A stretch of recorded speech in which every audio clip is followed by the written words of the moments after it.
আপনারা দেখছেন 121 রানা টিভি তরিকত। কোথায় আল্লাহর ওলি কথা শোনা যেত, কোথায় আল্লাহর ওলি কথা শোনা যেত। নিত্য নিত্য আমল পেতে হলে, ভালো আমল পেতে হলে আমাদের চ্যানেলটিকে সাবস্ক্রাইব করে রাখুন।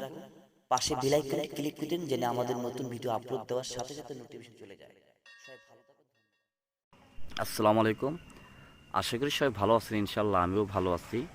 আজকের যে ভিডিওটি নিয়ে আসলাম, যে অনেকে বলছিলেন মাহে রমজানে অনেকে তরিকিবৃন্দ রোজা ব্যাপারে অনেক আলোচনা করছিলেন, এবং আপনার শবে বরাত, রমজান মাসের আগে শবে বরাত পরে, এই শবে বরাতে কীভাবে আমরা সুফিবাদী হিসাবে, তরিকিবৃন্দ হিসাবে আমরা এই রাতটা কীভাবে সাধন ভজন করে আমরা একটা লাভবান হতে পারি। আলহামদুলিল্লাহ। দেখেন, আমি কতদিন ধরে ভিডিও বানাতে পারতেছি না, একটু বিভিন্ন ব্যস্ততার কারণে, ঠিক আছে, এই জন্য আমি ভিডিও দিতে পারি না, মনে কষ্ট পাবেন না। একটা কথা হলো গিয়ে যে আপনি সবাই রাত্রে আপনার মা ও বোনেরা যারা আছেন তারা ঘরে বসে কাজটা করবেন। যেমন মোমবাতি, আগরবাতি দিয়ে কাজটি করতে পারেন।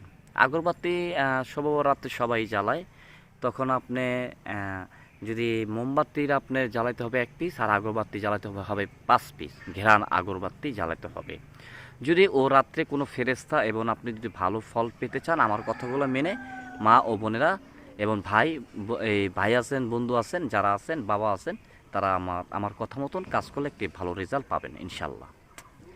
দেখেন, যদি আপনি রাত্রের 12টার পর আগরবাতিটা জ্বালিয়ে, যদি আপনার মোমবাতিটা আগে জ্বালাতে হবে আপনার পশ্চিমী দিকে ফিরে আপনি 2 হাত জোর করে আপনার মোমবাতিটা ধরে চোখ বন্ধ করে দয়াল নবীর মক্কা শরীফটা আপনার বুকে রাখতে হবে। বুকে রেখে আপনি তারপর ওই মোমবাতিটা জ্বালাবেন, হাত দিয়ে জ্বালিয়ে দেবেন। জ্বালিয়ে 5টি আগরবাতি আপনার মোমবাতিতে রাখবেন, রেখে আপনি মোমবাতি দিয়ে আগুনটা দিয়ে জ্বালাবেন। জ্বালানোর পর চোখ বন্ধ করে আধা ঘন্টা বসে থাকবেন। আধা ঘন্টা বসে থেকে আপনি শুধু সূরা ইখলাস, সূরা ফাতিহা আপনি 3 বার পারেন, 6 বার পারেন, 11 বার পারছেন আপনি পাঠ করে এবার হালকা জিকিরে থাকতে হবে। হালকা জিকিরে আপনি ঠিক আধা ঘন্টা থেকে 1 ঘন্টা আপনি চোখ বন্ধ করে রাখবেন, লড়বেন না। তারপর চোখের মধ্যে একটা আলো আসবে, এটা শবে বরাত আসবে ইনশাল্লাহ। আমি এটা প্রতিটা বার, আমি যেই কয়বার শবে বরাতের ভিডিও ছাড়ছি, সবাই এই ফলটা ভালো পাইছে। কথাটা বুঝাচ্ছেন? ইনশাল্লাহ আপনিও পাবেন। তো আপনি চোখ বন্ধ করে রাখার পর দেখবেন আস্তে আস্তে বিভিন্ন কালার আসবে, বিভিন্ন ঘেরান আসবে, কিন্তু আপনি ভয় পাবেন না। শরীর ঝিমঝিম করব, ভয় পাবেনই না। আপনি কাজটি করবেন, মা বোনেরা এই কাজটি করবেন নামাজে বিছিয়ে, ঠিক আছে। আর যারা ভাই আছেন, তারা যারা বিভিন্ন জায়গায় সফর দেন, ও রাত্রে আপনি নামাজের পর বিভিন্ন আল্লাহর ওলি দরবারে চলে যাবেন। চলে যেয়ে একটি মোমবাতি, 1 প্যাকেট আগরবাতি, বেজর সংখ্যা থাকতে হবে, আগরবাতি জ্বালানো যাবে।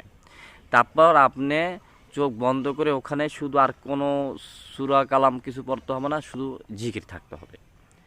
শুধু জিকির করবেন, চোখ বন্ধ করে নিঃশ্বাসের সাথে জিকির করবেন।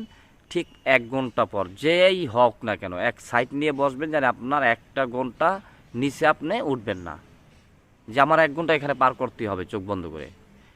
ওরকম প্লেস জায়গা বসে আপনি জিকির টানেন, যদি ভালো ফল না পেয়েছেন, আপনি যত আমার গাল, এর উপরে আর কোনো গ্যারান্টি থাকে না, এগুলো পরীক্ষিত।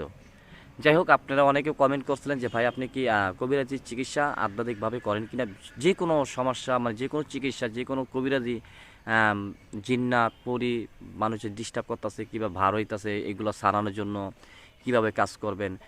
আবার অনেকে বলতেছেন যে ভাই কিভাবে আমরা আয়নতি থেকে, বরকত থেকে আমরা কোন আমলে কী করতে হবে, কীভাবে বিভিন্ন প্যারালাইজ, বিভিন্ন ধরনের রোগে চিকিৎসা, এবং জনীয়তা, আপনার স্বামী স্ত্রী দিকে আপনি শান্তি দিতে পারেন না, এমন সব ধরনের চিকিৎসা ইনশাল্লাহ করে থাকি। ফোন নাম্বার দেওয়া থাকে, যোগাযোগ করবেন। সবাই ভালো থাকেন, সহিহ সালামত থাকেন। আসসালামু আলাইকুম। নিত্য নিত্য আমল পেতে হলে, ভালো আমল পেতে হলে আমাদের চ্যানেলটিকে সাবস্ক্রাইব করে রাখুন। পাশে বেল আইকনটি ক্লিক করে দিন, যেন আমাদের নতুন ভিডিও আপলোড দেওয়ার সাথে সাথে নোটিফিকেশন